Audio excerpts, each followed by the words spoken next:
É tão bonito esses dias, né? Porque todo mundo faz um terço em casa, pelo menos aqui na roça, né? Faz um terço em casa bonito, chama todo mundo, reparte lá o pão, reparte a pipoca, o doce. Às vezes um ou outro esquece de ir na missa, mas é esquecimento, é só uma coisa, não é? Não é a intenção, porque a intenção é sempre a oração. É bom a gente sempre lembrar que esse tempo é um tempo como todos os outros, tão necessários da nossa participação. Mas por que a gente celebra a natividade de São João Batista? Padre, porque ele é o precursor. Beleza, mas o que isso quer dizer dentro do nosso contexto? Porque a gente tem que pensar numa resposta de todos esses acontecimentos para hoje. E hoje, o que essa palavra quer nos dizer? Onde que elas nos cobram um jeito novo de viver, uma atitude nova de viver? Porque Deus é sempre novo. Mas padre, eu escuto falar que Deus não muda. Beleza, Deus não muda, mas Deus é infinito. Então, para a gente que tem a cabecinha deste tamanho, um Deus que é infinito, sempre nos dá a possibilidade de enxergarmos Ele de uma maneira nova, de um jeito diferente. Deus jamais se repete. Isso é tão interessante porque João vem ser o precursor, inclusive, de um novo tempo. Se a gente se lembrar, quando João encontra, ainda na barriga da sua mãe, Nossa Senhora, que adentra a casa dele, na boca de Isabel está uma fala lá de 2 Samuel, quando Davi recebeu a arca em casa e falou assim: olha, eu não sou digno que essa bênção, essa arca entre na minha casa. Da mesma maneira, diante da arca da nova aliança, que é Maria, que traz no seu ventre Jesus, Isabel exclama. Davi, em 2 Samuel, sai assim, igual o quermesse assim, não na quadrilha, porque a gente está danado de quadrilha, já tem muita quadrilha, né? Mas Davi sai dançando diante da arca, porque a arca representava a presença do Senhor. João já percebe a presença do Senhor. Cheio do Espírito Santo, a criança dança no ventre de Isabel, dizendo: é um novo tempo, é um novo, tudo é novo. E por que a gente continua velho? Fala, padre, porque o senhor é novo e eu sou velho. Não, mas quanto mais velho, mais novo a gente devia ser. Olha que coisa estranha, porque mais a gente deveria saber que Deus pode e deve renovar a nossa vida à medida em que nós enxergamos Ele de uma maneira nova. E aí é tão interessante que a vida de João Batista, é preciso a gente fazer uma breve introduçãozinha, porque João Batista é filho de um sacerdote, e todo mundo tinha na veia o sangue. O sacerdote não recebia um pedaço da terra, o serviço dele era se apresentar no templo, fazer os sacrifícios durante um tempo previsto, cada família fazia, e receber uma bufunfa boa lá dos despojos do templo. Mas João Batista faz o contrário. Primeiro, a sua história é marcada por um nome, ou seja, o sacerdócio não é mais uma continuidade familiar, não, o sacerdócio é uma escolha de Deus, porque não existe uma família de sacerdotes, existe o sumo sacerdote, que aliás João Batista, quando vai ver Jesus, que era primo, olhando a distância, depois do batismo, ele diz: eis o Cordeiro de Deus, que quer dizer assim, olha, eis o sacerdote verdadeiro, que oferece não os despojos, não os holocaustos que vem trazer para ele, mas oferece a si mesmo. Esse é o verdadeiro sacerdócio. E por isso que João assume uma atitude profética. Todo sacerdote também tem que ser profeta, tem que denunciar.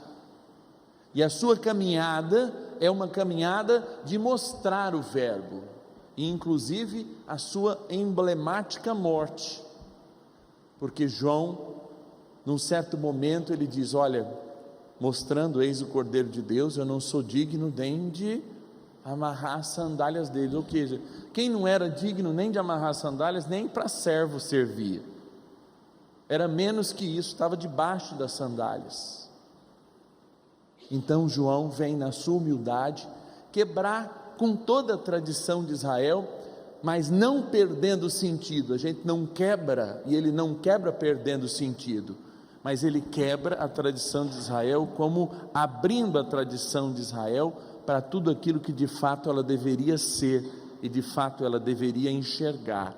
A grande pérola é mostrada por João Batista, a pérola que é Jesus, que é Deus presente, que não é mais uma tabuinha lá na Arca da Aliança, que não é mais um cajadinho, que não é mais um restinho do maná, não, mas é o Cordeiro imolado puro, é um jeito novo de ser sacerdote, é um jeito novo de ser profeta, é um jeito novo de ser Eucaristia, de ser festa, de ser celebração.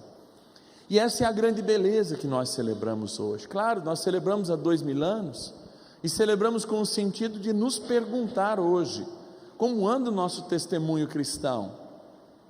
Será que a gente está se aproximando de João Batista, ou ainda a gente constitui um sacerdócio muito antigo? Ou nesse meio midiático que a gente vive, que ainda é mais complicado, será que eu tenho olhado para o João Batista como o padre que está aqui na frente, mas não está falando dele, está falando de Jesus? Ou de fato nós olhamos para Jesus? Porque é isso que João Batista nos ensina. João Batista, que era mais conhecido que Jesus ao seu tempo, na sua época, tanto que todo mundo faz uma referência. Ontem, quem dizeis vós que eu sou? Dizem que é João Batista.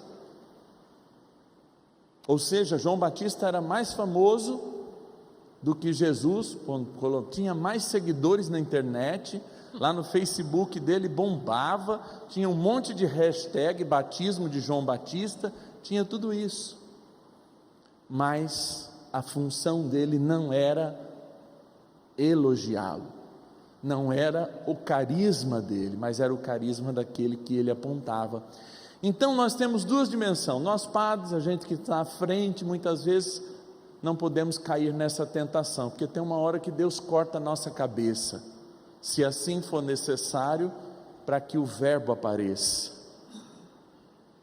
Deus permite muitas vezes que a gente caia, e caia assim, e que cortem a nossa cabeça, aleluia, o dia que isso chegar, para que o Padre Márcio não seja lembrado, mas de quem o Padre Márcio apontou seja lembrado, para que o túmulo do Padre Márcio não seja visitado. Não é a glória aqui que a gente espera, mas este altar faça a presença de cada um de nós que também evangeliza, especialmente na mídia, aparecer.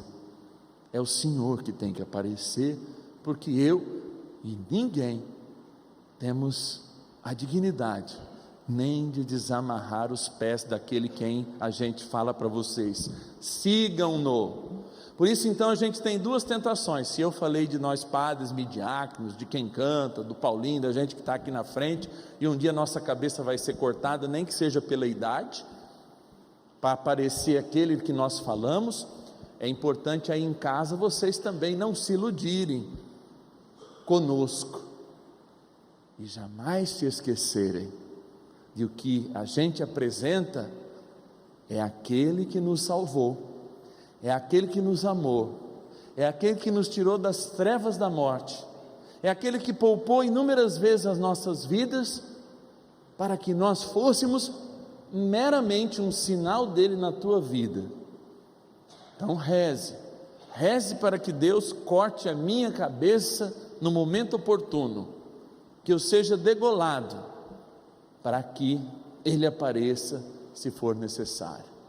João já tinha deixado muito claro isso, e é muito interessante que João não indicou nenhuma vez aos seus discípulos: vão lá seguir Jesus, não, porque isso estava implícito em todas as atitudes, e certamente não temos comprovação disso, então eu falo aos meus irmãos teólogos, bispos e padres que assistem, mas certamente todos os seguidores de João, todos os seus discípulos encontraram em Jesus aquilo que João encontrou: o verdadeiro sacerdote, o verdadeiro profeta, o verdadeiro rei, que se fez pastor, que andou no meio de nós e que nos chamou à vida. Por isso, João, o menor no reino dos céus é o maior na terra. E por isso que nós, mesmo sendo maiores, mesmo tendo audiência, mesmo chegando na sua casa, que nós sejamos o menor nos reinos dos céus, para sermos como João, aquele que diz para você, eis o Cordeiro de Deus, com muito prazer. Daqui a pouquinho, daqui um cadinho, eu vou dizer, porque eu não sou sacerdote, eu nasci Márcio, quem me fez padre foi a graça do Espírito, não foi as minhas qualidades, mas justamente foram meus defeitos, que foram completados por Deus, e misericordiosamente agiu na minha vida, para tornar esse pobre pecador um sacerdote, e que daqui a pouquinho vai dizer a maior das verdades, que a igreja diz, pela voz de João Batista: amados, eis o Cordeiro de Deus. Amém? Viva São João Batista! Viva! É bem assim mesmo, aqui na roça é assim, né? Viva João Batista! Viva! É isso aí, louvado seja o nosso Senhor Jesus Cristo.